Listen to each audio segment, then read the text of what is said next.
Hiciste mucho, durante tu testimonio, mucho hincapié en el tema de los años, ¿no? Que lleva a lograr Sí, justicia. claro, es como indignante para mí, ¿no? Y más con hechos tan graves, siempre le reclamo eso a la justicia, es un poder del Estado, eh, y si la justicia hubiera actuado como tiene que actuar, no, no hubiera permitido que se violara la Constitución y que se tomara el, el gobierno por asalto.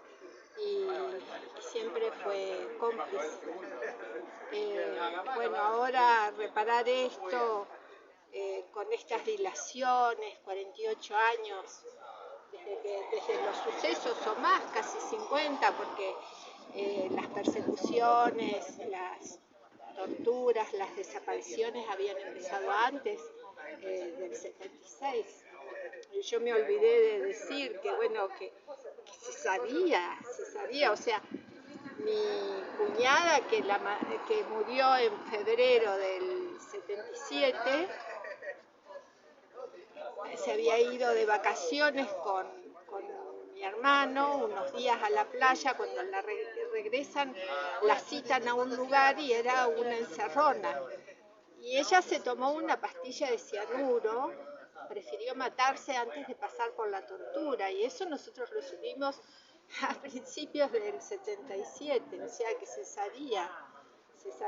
Yo rogaba que a mis hermanos los mataran, pero no que los agarraran para torturarlos o que desaparecieran. O sea, de las tres opciones, la mejor era la muerte, y mucho tiempo yo agradecí que eso, ¿no? Y uno dice, qué terrible, por Dios, o sea, que esa sea la mejor opción, que los hayan matado, pero no me podía imaginar que los torturaran o que después torturaran a la familia y a toda la población con su desaparición. Acá estamos juzgando la responsabilidad civil, en este caso de los Sí, jueces. claro. Vos, el papel de Duarte, de Pedro Laurentino Duarte, al cual vos conocías, ¿cuál fue? No, a mí me enoja terriblemente. Un día un amigo, no hace muchos años, me preguntó, ¿y seguimos con los juicios? ¿Por qué? Yo le digo, porque están entre nosotros. O sea, yo me acuerdo, mis hijos iban a un kiosco y el señor dueño del kiosco que le vendía las figuritas y le entregaba los caramelos a mis nenes, resultó terrible, terrible torturador. No me acuerdo el nombre ahora. No puede ser que vivan entre nosotros. Y a mí lo de Duarte me causa mucha impresión, porque no sabíamos que él había sido funcionario militar en el momento que era juez federal. Lógicamente no iba a estar nunca de nuestro lado. Él fue puesto ahí a propósito, y yo creo que fue una persona muy calculadora, porque compró su casa al lado del Tribunal Superior de Justicia, logró que lo nombraran juez federal, o sea, todo lo que hizo fue en función de eso, y una vez allí fue funcional a ellos, por eso no se investigó. Vos fuiste convocada para ratificar que ya en el 78 se comentaba, se rumoreaba de la existencia de la escuelita. Algo que si sabían ustedes, lo sabía el resto de la comunidad. Pero por supuesto, sabíamos de desapariciones, de torturas, o sea, la muerte de mi cuñada a principios del 77 lo ratificaba, y nosotros sabíamos de eso, sabíamos. ¿Cómo se fueron dando cuenta que acá en Neuquén también había un centro clandestino como ocurría en otro lado del país? Ya no te sé decir, pero bueno, se sabía.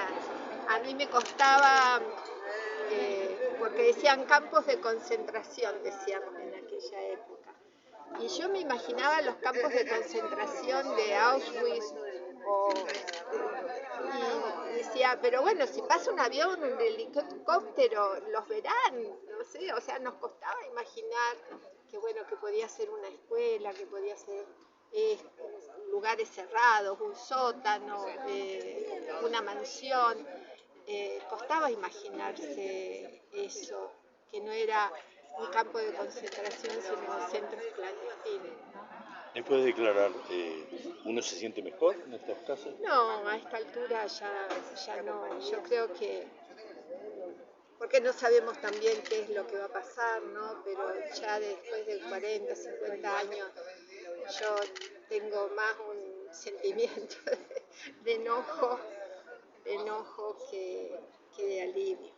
Una imagen muy fuerte dejaste en el tribunal, esto del paso de cortejo fúnebre por cada uno de tus hermanos frente a lo de Duarte y que él decía no conocer. ¿Fue a propósito? ¿Lo señalaste por algo en especial en este juicio? Sí, porque él en su defensa manifiesta que acá no había nada, que era muy chico, que no había caminos, que no había teléfonos. Mi trabajo era con el teléfono, yo era secretaria en ese momento, así que lo tengo muy presente. Y bueno, él vivía en un lugar neurálgico de la ciudad, o sea, el centro de la ciudad. Y por ahí pasaba la vida de los neuquinos, y por ahí pasaron mis hermanos muertos. Y a mi viejo se lo quería mucho y bueno, todos sabemos el dolor que puede causar la muerte de un hijo. Y el pueblo se volcó a acompañar a mi papá y a mi mamá y a todos nosotros.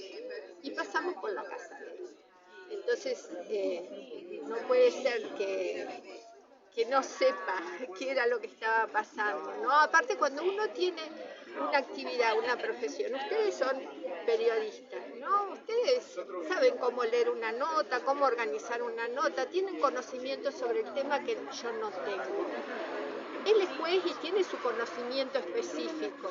¿Cómo puede ser que le pasan las cosas por las narices de su casa y él es juez y le traen, le presentan un habeas corpus y se haga el oso?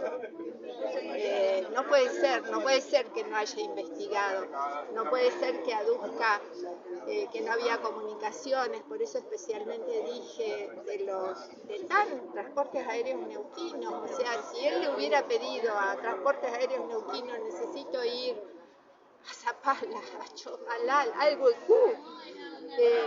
le hubieran puesto el avión para llevarlo al señor juez para que investigue, indague, a ver qué es lo que está pasando, porque en eso Neuquén era revolucionaria en ese momento.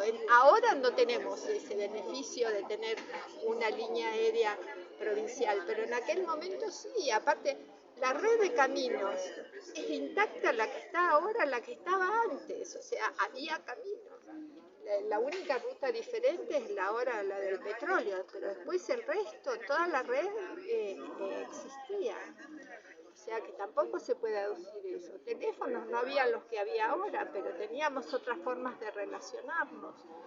Y esto de juntarnos, de hablar, de ir, de estar, de ver, de buscar, de indagar, de ayudar. Porque a la casa de mi papá venían muchos.